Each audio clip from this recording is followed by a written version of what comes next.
Well, Hey Brian, how are you? good. How are you doing, Sarah? All right. Hey, wanted to chat with you a little bit about your truck today. You got a few minutes? Yeah, sure do.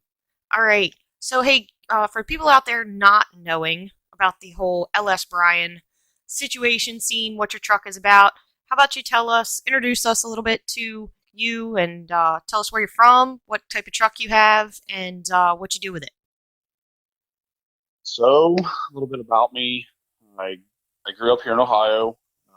Was raised by my grandparents, and through just kind of a just growing up around farming, family being from farming background, I eventually introduced to the sport in my early age in there in Montgomery County at the local fair, and went to my first tractor pull at an early age. Pretty much got hooked right off the bat.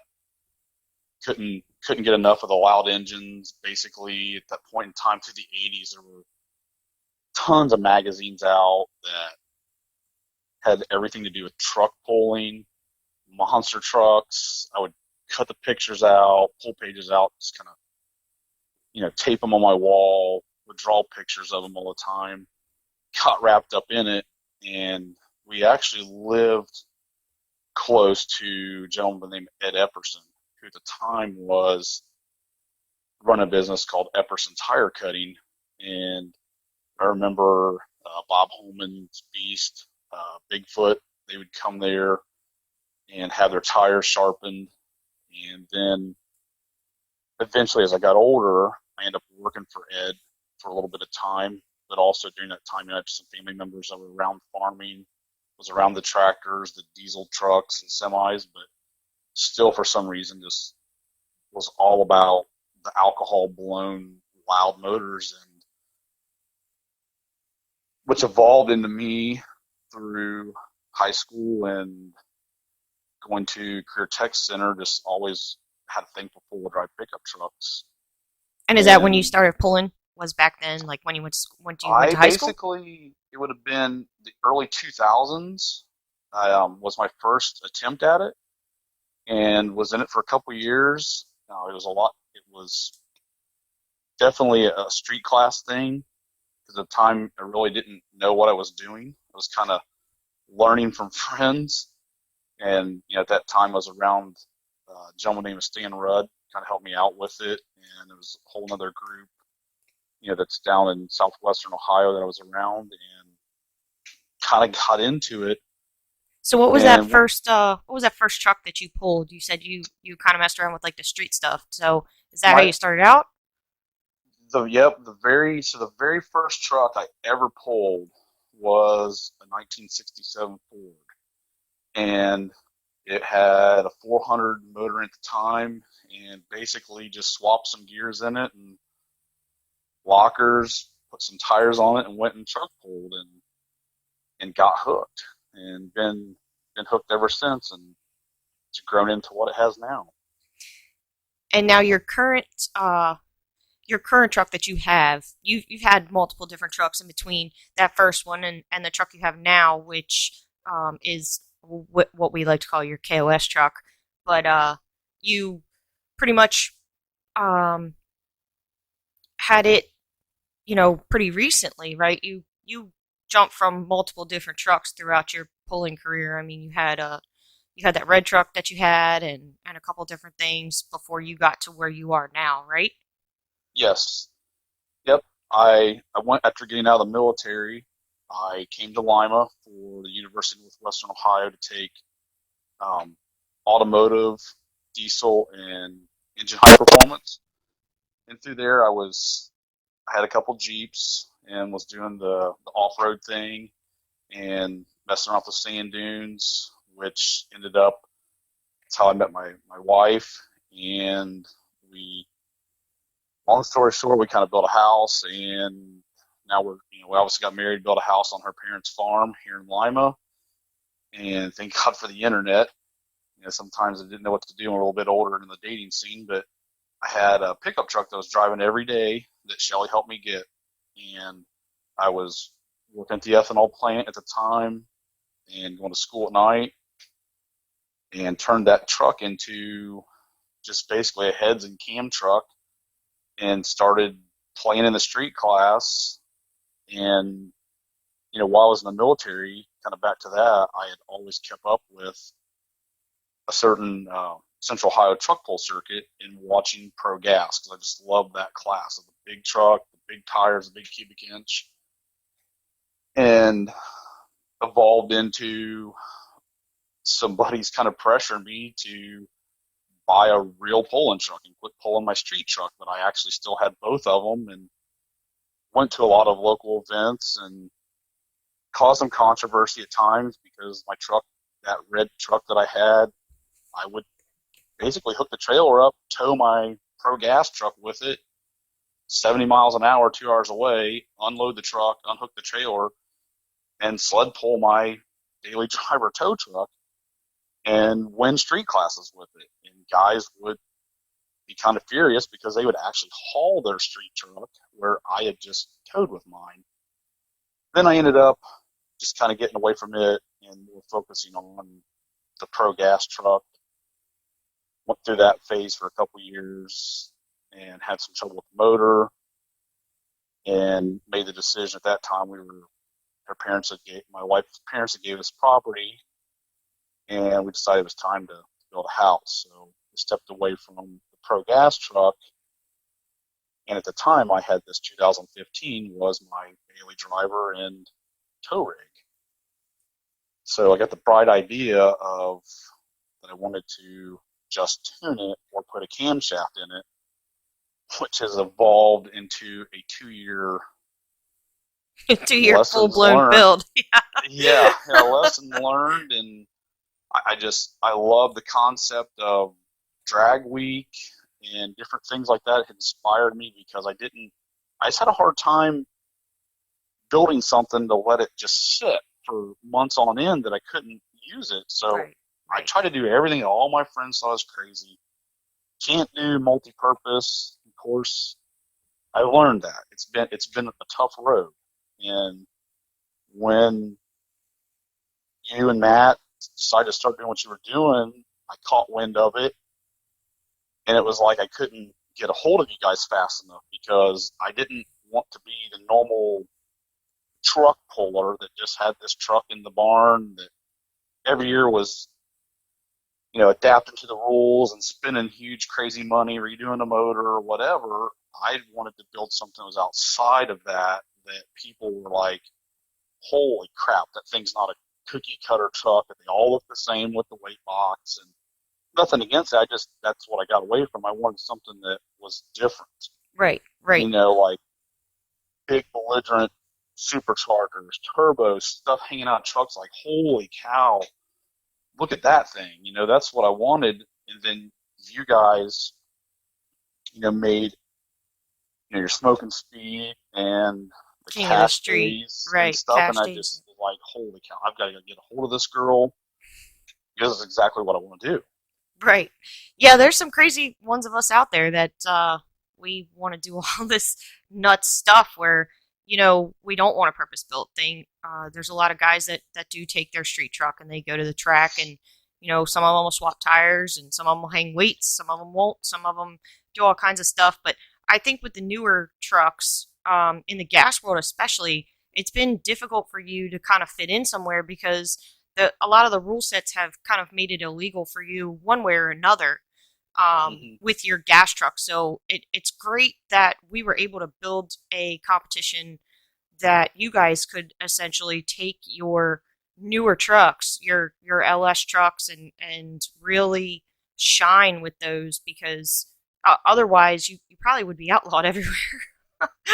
Right, um, right, and that's what it's such a double-edged sword because a lot of the guys that in girls through the sport, there's always this battle about the carbureted and fuel injected, the mhm. different ignition systems, the fuels. And I try to stay neutral to all of it because I understand it and I get it, Right, but it's also like you don't know how to talk to each other sometimes about understanding and accepting technology right. because It's of different cylinder head design material. It just there's a whole thing there that everybody could talk about, but right. I don't know how to do it without everybody getting upset with each other at times. Oh, it's an ongoing battle, and I think most probably everybody listening to this understands that battle as well because they probably are in that same boat with where they are. You know, Hmm. we get the comment all the time. Well, this is what the kids are driving to school. Well, the kids aren't driving those older body style trucks to school anymore. They're driving the 2000s, and you know, Grandpa's truck is not a 1960s or 70s anymore. Right, it is right, Grandpa's truck is a 2000. Grandpa's truck is a 2005. So, right. you know, it's difficult, and you know, as things progress, you need to make rules and kind of adapt to it, Hmm. so that guys like you can.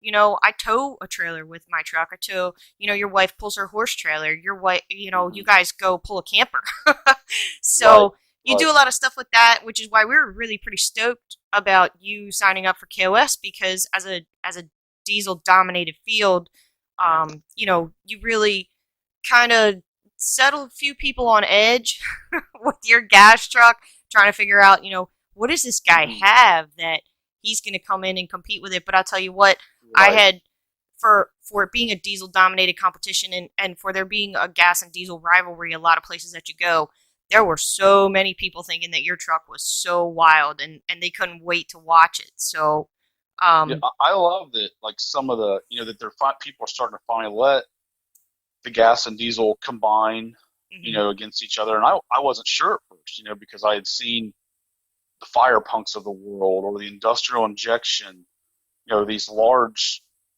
diesel shops that have done really, really well, and thinking about these events, and it's like, I'm never going to be able to even come close. But then on the other side, it's like, I've never seen rules that said, well, a gas truck can't compete.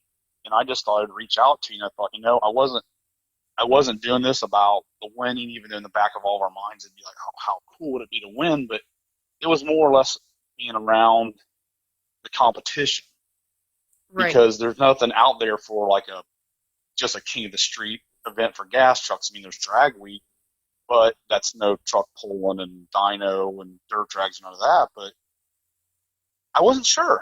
I just thought I'm going to go. I actually, I fought it all year. I was really nervous about going because I felt like I wasn't bringing the full deck because I knew of the tuning issues, some underlying other issues I had with the truck, and I thought, you know what, I need to just go try it, just go see what's going to happen.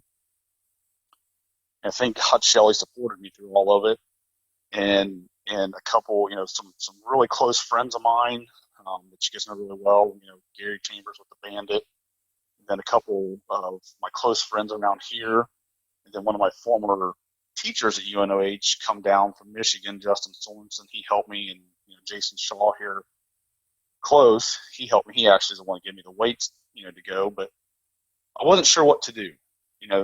Thank goodness through the whole competition, even though the tuning was off, I couldn't use four low. I had some issues with the crash sensor system in it, giving me issues. I wasn't able to run my larger tires that I needed to because I was kind of leery since everything was acting up about putting the bigger tires on. I didn't want to tear my transmission up because this was my daily driver. I mean, I put it on a trailer with my wife's parents' camper, towed it to this event, knowing that Monday when I get back, I got to put the exhaust back on it and drive to work. Right.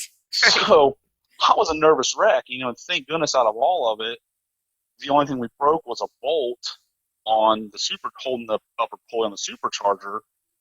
And, you know, that you guys had left on your street drive, and it was really awesome because you kind of missed out on some things that happened back there with me where the fire pump crew came over and helped me. And actually, I think it's Larson that drives the truck now, the drag truck.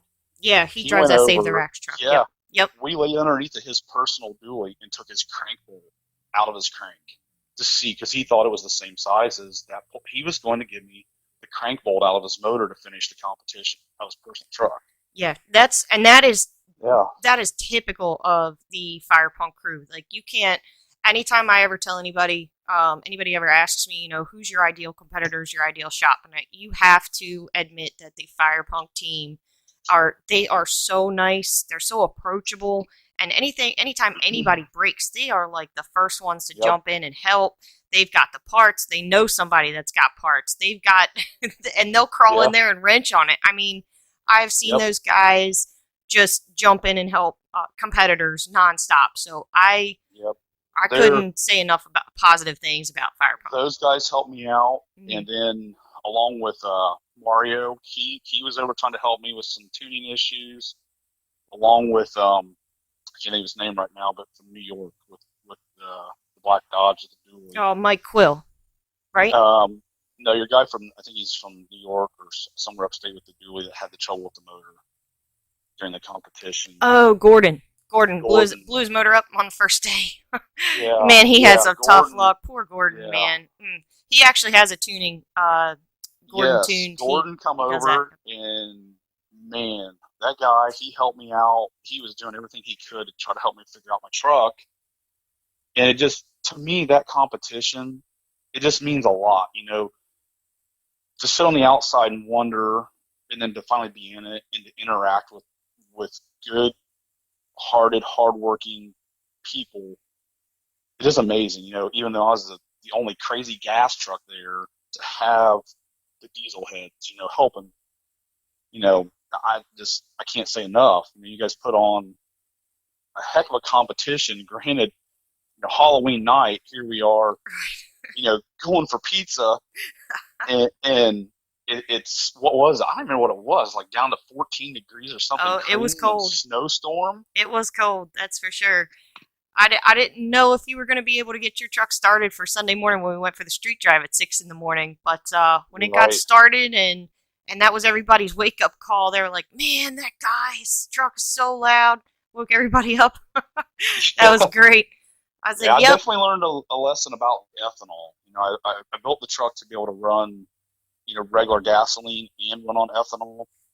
But I just kind of learned that, running the racing ethanol when, without like a winter blend in it, that because of so much alcohol in it, it just didn't like the cold temperatures, which I Right. think has led to my issue with the supercharger because the truck was wanting to, not start up right, and it backfired a couple of times, I think, which made some pressure come back through the motor that caused the supercharger to try to turn the opposite direction and led to the bolt shearing off. But Wow. I really don't, it was definitely a lot of lessons learned, but that facility at, there at Dragway 42, that was really, really nice. And, you can't, for a first time for you to throw down an event like that at a place like that, really nobody should have anything bad to say. I mean, it was lessons learned for everybody, so for this next season for 2020, it should be a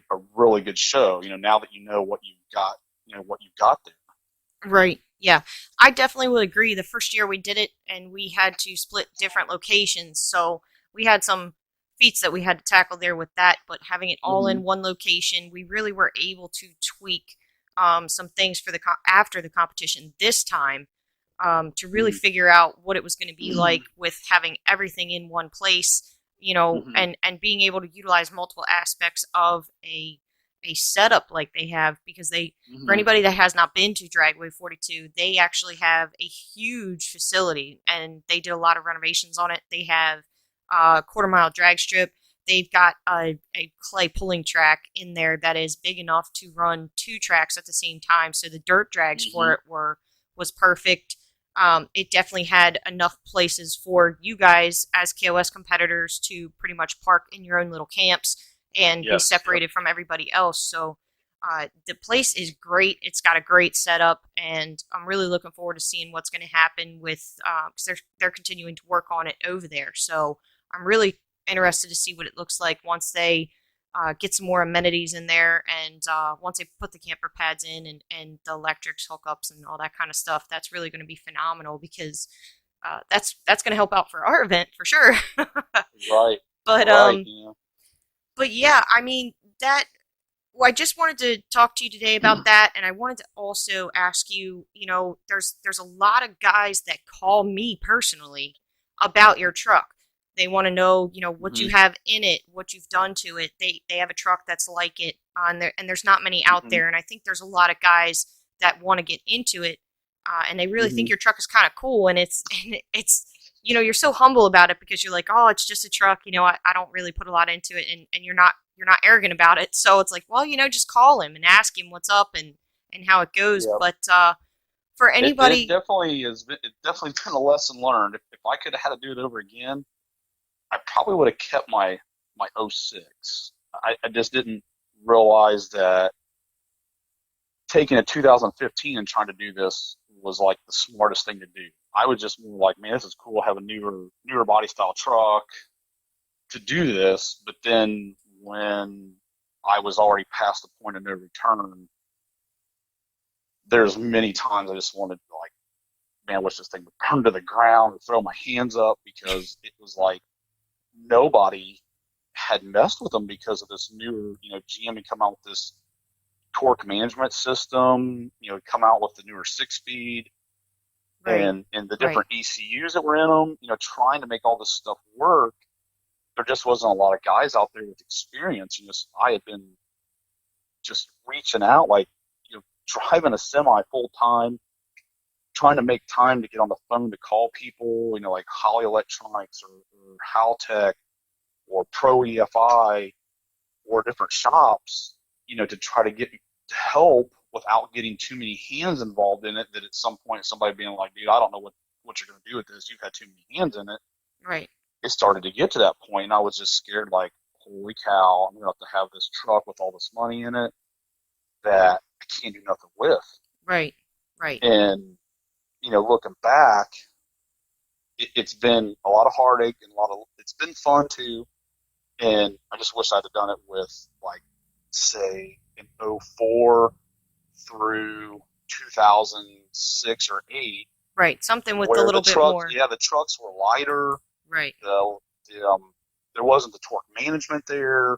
But now, I mean, now they're, here in the last year or so, and I don't know if it's because I've been blowing people's phones up, and many other people have been doing these newer builds. There's now electronics out there for them. Right. I mean, just all I could say to anybody that is doing this is make sure before you, like my mistake, this was supposed to be a tune and a cam thing, and wanted a everyday pickup that had the little, you know lumpy camshaft driving around. That, like, man, that truck sounds cool, but turned into a full teardown, from the guts of the axles being built to the suspension, the transmission, the transfer case, complete new fuel system. It's an aftermarket block, aftermarket cylinder heads to a supercharger that Whipple said will never fit in that truck. It's not designed to fit, but it actually fits amazingly perfect. It's a whole different cooling system. I mean, everything in that truck has been touched except for the driver's seat. It's nuts. It's been a ride, huh? But yeah, except for when you look at it, my goal was, when you look at it, I didn't want it to be Grandpa's truck. I just wanted it to be a nice looking truck with a nice set of wheels and tires that had a decent sound exhaust, not for anybody to realize, like, holy cow, that thing's like 1,000 some horsepower. Right. Right. You really wanted like a It's sleeper truck sort of thing Yep, with it. exactly. I just Which is why pretty much like your plan for KOS 2020, if we can actually have it with Yes. everything that's going on in the world Oh today. man, But it's you know, tough. I'm sure it's tough for a lot of us right now. oh yeah, yeah. Well, you're trucking, right? You've been steady trucking ever since Yes, this it's has actually erupted. picked up for us is the thing. Hauling different products and chemicals for P&G to make the hand sanitizer, and down to the basic Tide pods and Dawn dish soap that we use every day. I mean, they have, you know my wife and I, we both work for the same company. I mean, we are basically, till yesterday, I had worked 26 days straight, with 10-hour breaks, Right. and finally got a break, which was nice. But I went back out, early this morning. So I mean, it's tough. I can't imagine those folks that that are home going through this. I guess I'm blessed that we're in the position that we are. I feel terrible for those that are starting to slow down. Their incomes have changed. It just to me, I think about this year with people that were already, doing what they could to do some type of a build or take a family on a vacation. That's it just I don't really know what to say. It just my heart goes out to them. That it's got to be tough. Right, right. Oh, it's definitely tough. We're hoping that we can get in some part of the 2020 season, Hmm. but we're still kind of up in the air about it as well. So we're we started the podcast to keep everybody informed and kind of Hmm. talk about trucks a little bit so that nobody gets too bored looking at reruns. Yep. Yep. Yeah. So tell us a little bit about your plan if we do get to have a KOS this year. What is going to be your plan? I heard a rumor that you might be coming in with your truck set up exactly like it would be on the street, one set of tires and all that. Is that true? And do you care to elaborate on it if it is true? Well, rumor's true through many discussions with your significant other and a couple others that are really close to me and helping me make the decisions on what I pull the trigger on. The plan is I've already freshened everything up on it. Supercharger got freshened. Everything in the motor looks good. Transmission, everything's fine. New converter. Basically went through everything. Over since the competition was over, I drove the truck for maybe a couple weeks. The truck's been worked on different multiple times, a couple changes to it. Just kind of did the little clickbait with everybody messing with them. I was going to do turbos. There's no turbos. I'm not a turbo guy. I love them, but I'm more the loud belligerent. I need the big slobbery supercharger. I need that whole 9 yards type stuff. So I kind of I just was thinking I want to do. I was Go ahead. begged, just so you know, while we're talking about the supercharger, I was begged that you do not start your truck up at 6 o'clock in the morning for the street drive anymore. I could probably not do that, but when a certain someone that asked that I do that, I was just trying to help out. Oh, he was all excited. He said, "Oh, I'm gonna send whoever's not at the scales to get weighed in. I'm sending Brian through the pits and make sure everybody's up." And I'll tell you, when he did that, and I heard your truck, I said, "What is that guy doing?" And Matt looks at me. He says, "Oh, I sent him around and told it and to wake everybody up, so he's using his truck to do it." He was all Yeah, excited to do that. I'm sure because I know as soon as I fired it up, I happened to see Mario was up pretty early. I happened to see him out messing around, and obviously there was some other crews going through some wrenching through the night, and that was definitely a crazy morning. But I definitely plan on attempting this with one tune, one set of wheels and tires, trying to stick as close to what you guys designed the event for. I mean, I like wrenching on stuff, but I don't like wrenching on stuff that much that like having to like transmission work, front end work, all that. That's not my goal. I'd like to go compete, help others, watch the competition, just take it all in instead of like just thrashing the whole time. I mean, that's so exhausting to me that I did it when we were younger, and I think now that we're getting older, it's like just want to enjoy the event. Because I remember being a spectator and thought, how cool would it be to be in the event? And now that I'm in it, it's like at times you're like, man, this isn't fun because I don't get to go watch the event. Right, right. You get so caught up back in the pits, and that's why I just for me, I'll probably never build that 2,000 horsepower truck. I'll never build that blazingly flat fast truck. I just like to go compete, be around good people, meet new people, eat Right, good food, just hang out and have a good time, and right. biggest thing is put smiles on people's face. Oh, well, Just you make people definitely do want to come that. back. You definitely do that. That's for sure. I know a lot of people couldn't wait to see that thing go down the track, and I remember standing at the starting line when you made your first dirt drag pass, and everybody was talking, and you pulled up to the line, and I said, "Y'all better hold your ears because this is gonna get loud." And they didn't believe me, but as soon as that green light was, you were gone, and I was like, "Oh, this is gonna be something." And everybody's Yep. expressions, man, that thing is wicked. It's so cool. and it's neat because it's different.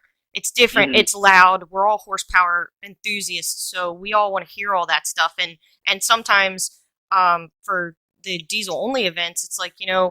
it kind of gets to be looking the same after a little while. So when you throw something in the mix that's a little bit different, it adds a little spice and gets some attention of some people. But I completely agree with you about how the competition in itself between the competitors and their crew members and stuff like that. It's a completely different atmosphere.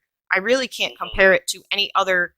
We do multiple different events in multiple different states, and I really can't compare KOS to the feeling of any other competition. I mean, when you go there and nobody's an outsider. It's everybody. Hey, you want a cup of coffee in the morning? Hey, you want to Hmm. do you? Let's Right. order a pizza. Let's Right. everybody's kind of pretty much a family once you get there. You have a problem and people jump in and help you and it's like, hey, like, It's yeah, awesome to see the teamwork. Whether it's the group that you come with, or the neighbor beside you, or the guy down the way that's got a welder that you need help with, or torches or right, right, whatever. I mean, it's awesome, the camaraderie of everybody that's in it. And I just want to say that I'm glad that you accepted me and let me come compete. And I'm glad the diesel guys, I don't know because I didn't go around everybody. I'm just glad that everybody let me come compete. I wasn't there to try to be the arrogant gas guy to dominate or nothing like that, because that's not me. I just want to go compete and have fun. I'm just glad that I was able to compete in this event that is a diesel event. In right, my eyes, I just never, you didn't have any rules right, about a right. gas truck, so I just asked, Yep. and here we are. And we're pretty much we are, and I guess it kind of takes a lot of people back when they think about it because we are very much by the rule book. So if it Hmm. doesn't say it in the rule book, then hey, guess what, partner? You're coming in. Like, that's pretty Yep. much how it Yep. is. And we kept that competition to very limited rules. The rules that are in Hmm. it are explained in detail pretty well, but we are pretty limited on the rules that we have and the limits that we let everybody have. I mean, there's no turbo limits. There's no, you can run at whatever weight you want as Hmm. long as you're between 6,000 and 9,000 pounds. Right. And I think making it be a true street competition, Hmm. while making you do the street drive, and it's you have to prove that this truck can be driven on the street. It really um, it really keeps the field to where we want it to be. We wanted this Hmm. competition to be for the guy that either can't afford a trailer to tow his truck everywhere, or wants to Hmm. play around with a street truck, or does multiple different things with it. He's never going to be outstanding as far as setting any records or anything like that. That's really not what Hmm. we're going for. We're not going after the big dog record setter type of people, but Right. but Just for those this of us that can last, because I know right, right, you had a large number enter in the day of the event. It was a little bit smaller, but then by the time we got to Sunday, I think what was it? We got down to the second round of polling. We were down to what, around like 18 or yeah, less trucks 16 or left. 18, something like that. Yeah, It was just to be able to withstand the abuse of all the events. The 100-mile drive. That's which was crazy for me because that bolt broke, and I know it was because of that morning I'd started my truck up. It was so cold, hmm and I was being silly revving the truck up, and I think that's what happened. I right, broke that bolt, because of it. It backfired a couple of times, but we ran to the local Roll King, on a Sunday morning, and we got the parts, and right, which was just a grade 8 bolt that we put in there, made it work, and got the competition to finish up. But right, I had to run and do that 100-mile street drive, right, while you guys were moving on to the next event. I mean, thank goodness for certain apps on the phone that you could tell where law enforcement was. I had a pretty fast average 100 miles. We jumped on 71 southbound and just right, went. I didn't, I had, Justin Sorensen was with me in the truck basically watching traffic. This was like a Cannonball Express run to 50 miles down and back. And Right. as soon as we got there, you had been through the practice rounds of dirt drag, and I got one hit, and that was it. We didn't have time to even think about, man, we should have put the bigger tires on because the smaller tires are just blowing them off. Right. We Right. just went with it, learned some lessons, and maybe this year we can do a little better. All I can say is it was a lot of fun. I'm glad everybody was accepting of me, and it just was a good time with good people. Right. Definitely. Well, we're proud to have you back, and we can't wait for KOS 2020. We're hoping that it actually does happen and we don't get it Yep. shut down. But Well, let's yeah, pray it does. it was really cool to see your truck in the competition, and we are really glad that you are coming back, and your plans, the rest of your plans for 2020, if anything opens up, is pretty much just to do you run a local series? Are you gonna get yourself set up, do some testing? Kind of how are you gonna gauge all of that? Well, I'm hoping to maybe just go do some tests and get used to the truck now that the tuning is finally where it needs to be, and the motor, the transmission, see everything seems to be working the way it's supposed to. Just I need to definitely get used to the truck from a racing aspect instead of just driving to work every day. Need Right. to hit, a local drag strip or something, go do some practice and get used to the tree, get used to trying to drag race on BFGs instead of, you know, slicks or radials because that's just kind of my goal. I want to do this on one set of wheels and tires. So I need to figure out my truck, being that, I don't have a cage.